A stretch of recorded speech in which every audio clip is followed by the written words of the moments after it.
नमस्कार, मैं सृष्टि मिश्रा 7 न्यूज में आप सभी का स्वागत है। चलिए नजर डालते हैं इस वक्त की खास सुर्खियों पर।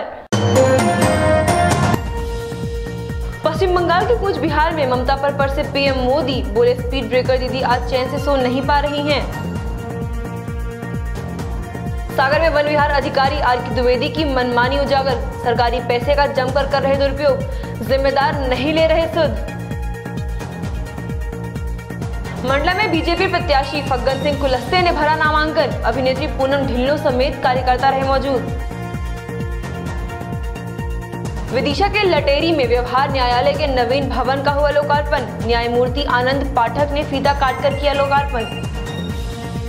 और बड़वाह में जजों ने लगाई बच्चों की पाठशाला, नौनिहालों से पूछे सामान्य ज्ञान के प्रश्न, पाठशाला के बाद चॉकलेट वितरित किया गया।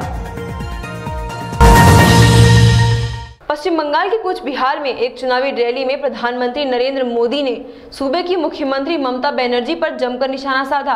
पीएम ने ममता बनर्जी को स्पीड ब्रेकर दीदी बताते हुए आरोप लगाया कि उन्होंने केंद्र की योजनाओं पर हर बार ब्रेक लगाने की कोशिश की है। इस दौरान पीएम ने कहा कि ममता बनर्जी की बौखलाहट बता रही है कि वह आजकल डरी हुई हैं और इसलिए चैन से सो नहीं पा रही हैं। पश्चिम बंगाल के कूच बिहार में एक चुनावी रैली में प्रधानमंत्री नरेंद्र मोदी ने सूबे की मुख्यमंत्री ममता बनर्जी पर जमकर निशाना साधा। पीएम ने ममता बनर्जी को स्पीड ब्रेकर दीदी बताते हुए आरोप लगाया कि उन्होंने केंद्र की योजनाओं पर हर बार ब्रेक लगाने की कोशिश की है। इस दौरान पीएम ने कहा कि ममता बनर्जी की बौखलाहट बता रही है कि वह आजकल डरी हुई हैं और इसलिए चैन से सो नहीं पा रही हैं। पीएम ने दो टूक कहा कि पश्चिम बंगाल में लेफ्ट के शासन के बाद इस तरह सरकार चलाई जाएगी, इसकी उम्मीद किसी को नहीं थी। पीएम ने कहा कि उन्हें भी इसकी उम्मीद नहीं थी। सागर में वन परिक्षेत्र अधिकारी आर.के. द्विवेदी ने नियमों को ताक में रखकर शासन की राशि का उपयोग निजी कार्यों में किया है। सूत्रों से प्राप्त जानकारी में स्पष्ट हुआ है कि रेंजर ने वन समिति का गठन करना तो जरूरी समझा, पर गठित हुई वन समितियों के समस्त अध्यक्ष को समितियों में हुई कार्यों की सूची नहीं दी। कार्य कोई भी हो, चाहे वह प्लांटेशन निर्माण कार्य का हो या फिर पौधारोपण करवाने का हो, आखिर क्यों निर्माण कराए गए प्लांटेशनों में स्थानीय मजदूरों से कार्य नहीं करवाया गया? जिले से बाहर के मजदूरों को ठेका देकर पौधारोपण, गड्ढा खुदाई आदि कार्य करवाया गया है, जिससे साफ जाहिर होता है कि वन अधिकारियों ने अपने स्वार्थ के चलते निजी कार्य करवाए हैं। सागर से ब्यूरो अमित धंधेरिया की रिपोर्ट। बड़वाह में जज कमल जोशी, सुरेंद्र निगवाल और जितेंद्र सिंह परमार द्वारा न्यायालय परिसर स्थित प्राथमिक विद्यालय में बच्चों के बीच उपस्थित होकर उनकी सामान्य ज्ञान की पाठशाला लगाई। न्यायाधीश कमल जोशी द्वारा बच्चों को नव वर्ष एवं नवरात्रि की बधाइयां एवं शुभकामनाएं देकर उन्हें नवजीवन के व्यावहारिक ज्ञान से अवगत कराया गया। साथ ही जजों ने बताया कि बच्चों को कभी भी किसी अनजान व्यक्ति से कोई भी खिलौना, चॉकलेट या उपहार नहीं लेना चाहिए। यदि वह आपको अपने साथ कहीं ले जाने की बात करते हैं तो उनकी बातों में ना आए। वह आपको किस भाव से छू रहा है, उसके छूने के हाव भाव को समझें। वहीं विधिक साक्षरता शिविर के अंतर्गत कार्यक्रम का संचालन कर रहे विवेक दुबे ने भी बच्चों से उनके आसपास के माहौल और अच्छे बुरे लोगों को समझने के सूत्र दिए। बच्चों को कार्यक्रम के बाद चॉकलेट वितरित की गई। बड़वाह से कमल कुमार वासुरे की रिपोर्ट। ग्वालियर जिले का एकमात्र केंद्रीय जवाहर नवोदय विद्यालय में कक्षा 6वीं की परीक्षा पूर्ण हो गई है, जिसमें ग्वालियर जिले में 6 सेंटर और 4 ब्लॉक बनाए थे, जिन पर कुल 1728 बच्चों को उपस्थित होना था, लेकिन परीक्षा देने 1430 बच्चे ही पहुंचे। 298 बच्चे अनुपस्थित रहे। हालांकि परीक्षा शांतिपूर्ण संपन्न हो गई। डबरा तहसील से आसिफ खान की रिपोर्ट। इसमें 4 सेंटर बनाए गए थे, 6 सेंटर्स थे और 4 ब्लॉक्स में बनाए गए थे और इसमें 1728 बच्चे टोटल अपीयर्ड होने थे, जिसमें से 1430 बच्चे अपीयर्ड हुए और एब्सेंट हुए 298। तो इस तरह से हमारे पास जो अपीयर्ड परसेंटेज है वो 82.75% है। जैसे जैसे चुनाव की तारीख नजदीक होती जा रही है, वैसे वैसे नेताजी गली मोहल्लों में दौरा लगा रहे हैं, मगर नेताजी उन जगहों में दौरा नहीं कर रहे जहां से विकास काफी दूर है। दरअसल कल यहां के सांसद विनोद चावड़ा, जो कि कच्छ अंजार के तालुका के वर्षमोड़ी गांव में आए हैं, जहां पर गांव एक कंपनी द्वारा पहले से ही विकसित किया गया है, लेकिन चावड़ा ने गांव के विकास का श्रेय सरकार को दे दिया। वहीं पास में ही शांति धाम कॉलोनी में किसी भी प्रकार की सुविधाएं नहीं हैं, लेकिन नेताजी वहां जाना उचित नहीं समझा। अब चुनाव में जनता इनको खुद ही वोट के जरिए जवाब दे देगी। कच्छ से भरत ठाकुर की रिपोर्ट। केसली विकासखंड के ग्राम सागोनी में MLD स्कूल द्वारा छात्र छात्राओं को शिवधाम सागोनी का भ्रमण कराया गया एवं विभिन्न प्रतियोगिताओं का भी आयोजन किया गया।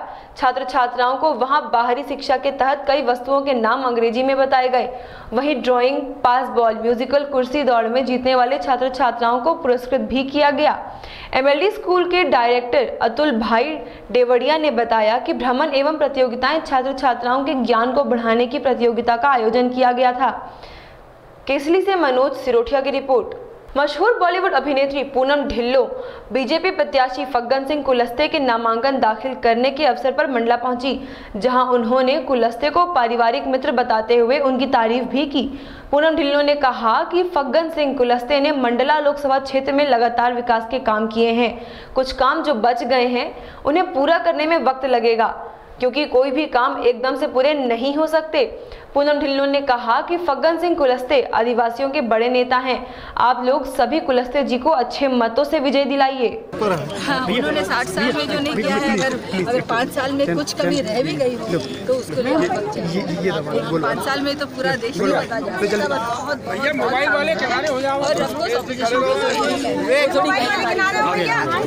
सिंगरौली जिले के चितरंगी उपखंड कार्यालय में बायोमेट्रिक मशीन का शुभारंभ किया गया। उपखंड अधिकारी SP मिश्रा ने बताया कि कलेक्टर महोदय सिंगरौली के निर्देशानुसार बायोमेट्रिक मशीन लगाई गई है, जिससे अधिकारी एवं कर्मचारियों के मनमानी तरीके से ड्यूटी करने वालों को अंकुश किया गया है। उनकी वेतन मशीन की उपस्थिति के आधार पर ही बनेगी।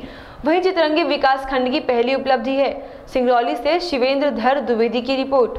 हमारे बीच में सिंगरौली जिले के चितरंगी SDM माननीय SP मिश्रा जी हैं। हम चूँकि बायोमेट्रिक मशीन आई है, इसके बारे में क्या कहना चाहेंगे, क्योंकि चितरंगी की पहली उपलब्धि है। जी जी आदरणीय कलेक्टर महोदय के आदेशानुसार समस्त कर्मचारियों की हाजिरी 2 टाइम लेने के निर्देश मिले हैं। उसके माननीय कलेक्टर महोदय के निर्देशों का अनुरूप चितरंगी एक चूँकि दुरुस्त एरिया है और यहाँ कर्मचारी लोगों का देर से आना, पहले जाने वाले की शिकायत प्राप्त होती है। इसके तहत जो है कलेक्टर महोदय का आदेश था बायोमेट्रिक मशीन लगाई। जी इसी क्या है कि मॉर्निंग में 10 से 15 10 से सवा 10 तक और शाम को 5:15 से 5:30 2 बार जो बायोमेट्रिक हाजिरी लगाई जाएगी। और इस मशीन के द्वारा प्राप्त प्रिंट के आधार पर वेतन आरम्भ किया जाएगा।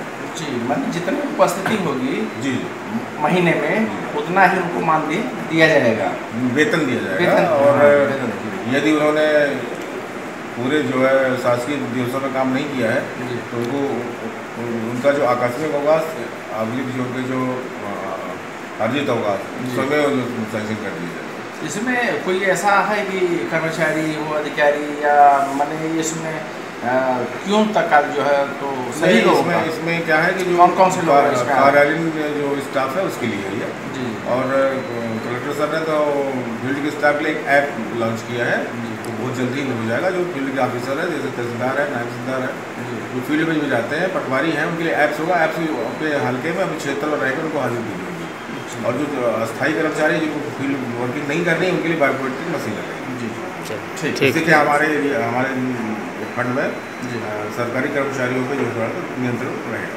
ये विकास खंड में SDM कार्यालय, तहसील कार्यालय में कलेक्टर सर ने आदेश दिया समस्त कार्यालयों में लगाया जाएगा। अभी चूँकि हम शुरुआत हुई है, हाँ, तो खंड में हमने लगा लिया है। तो हमारे खंड में तहसील में जितने भी अस्थायी लिपिक वर्ग है या कर्मचारी ये हमारे हैं, वृत्त लोग हैं, और इवन जो हमारे इलेक्शन के लोग काम कर रहे हैं या लोक सेवक लोग हैं, सब कुछ शामिल है। धन्यवाद। विदिशा के लटेरी स्थित नवीन न्यायालय भवन का लोकार्पण न्यायमूर्ति पाठक द्वारा विधि विधान से किया गया। इसके बाद नवनिर्मित न्यायालय का लोकार्पण फीता काटकर किया गया। इस दौरान न्यायमूर्ति आनंद पाठक का जिला सत्र न्यायाधीश द्वारा फूल माला पहनाकर जोरदार स्वागत हुआ।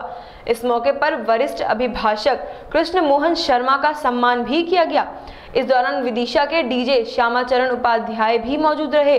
वहीं अपने उद्बोधन के दौरान न्यायमूर्ति आनंद पाठक ने कहा कि बड़ी बात यह देखने को मिली है कि इस कार्यक्रम के दौरान बड़ी संख्या में वकील पक्षकार से ज्यादा आम जनता मौजूद रही। साथ ही न्यायमूर्ति ने कहा कि लोकतांत्रिक शासन में अपराध और अत्याचार का ग्राफ बढ़ा है। माननीय उच्च न्यायालय के द्वारा नई कोर्ट का बिल्डिंग बनवाया गया है, जिसका उद्घाटन आज हुआ है, जिसमें व्यवहार न्यायाधीश वर्ग 2 अभी बैठेंगे और भी बाकी न्यायाधीशों की पोस्टिंग जल्दी होने वाली है। तो यहाँ पर लटेरी में अच्छा काम चलेगा न्यायपालिका। सर, न्याय व्यवस्था में राजनीतिक हस्तक्षेप को लेकर के न्याय व्यवस्था बहुत अच्छा चल रही है। यहाँ के न्यायाधीश बहुत अच्छा काम कर रहे हैं। डिस्पोजल बड़ा तेजी के साथ हो रहा है, केस जल्दी से जल्दी निपटाए जा रहे हैं। इस वक्त के बुलेटिन में फिलहाल इतना ही। बने रहिए 7i न्यूज के साथ। नमस्कार। खबरों में बने रहने के लिए बेल आइकॉन दबाइए और 7i न्यूज को सब्सक्राइब करिए।